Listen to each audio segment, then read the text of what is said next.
Hey Paul, quick question your way. I might have a potential issue with my AC drain line. Lately the AC in my car smells like a wet athlete sock at startup. Used a few different air fresheners with no luck. Yesterday I took the car on a 150-mile road trip with the AC on the whole time. After parked at home for about 10 minutes with the car idling, I looked under the car to see if any water is dripping, but couldn't see anything.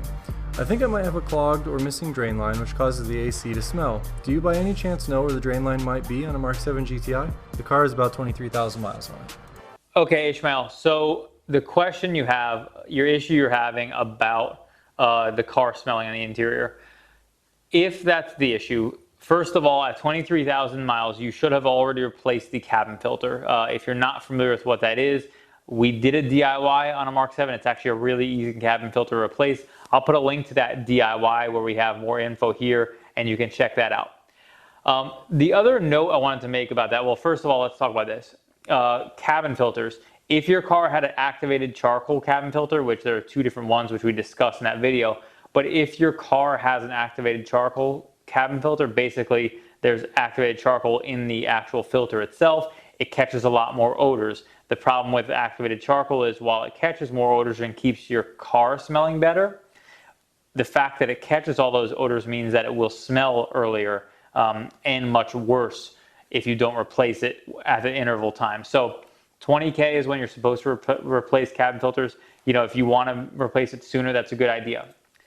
The other note, I know a lot of earlier models had a lot of problems with smells like this, and we would have to run like this chemical agent inside through the recirculation system that basically you would put it on the floor. It would fog into the AC system through the recirculation because that would be in the passenger footwell, and it would get a lot of agents to kill like any bacteria and stuff like that that might be growing due to moisture getting trapped inside that box.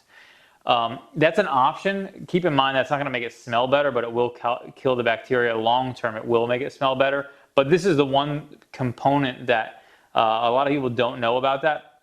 If you leave your recirculation flap open, it will often allow moisture into the box when the car is parked, and you will want to keep that not open during that time. So if you allow that moisture in to while the car is parked and sits overnight, a lot of moisture will get in there from just regular air, and then eventually it will kind of get stuck in there, which will allow obviously that smell to develop and get even worse. So one note, always keep the recirculation flap closed, but also replacing your cabin filter is probably going to be the best thing you do to solve that problem. Thank you so much for watching. If you know somebody who could benefit from the information talked about in this video, be sure to share with them. For parts for your VW or Audi, check out shopdat.com.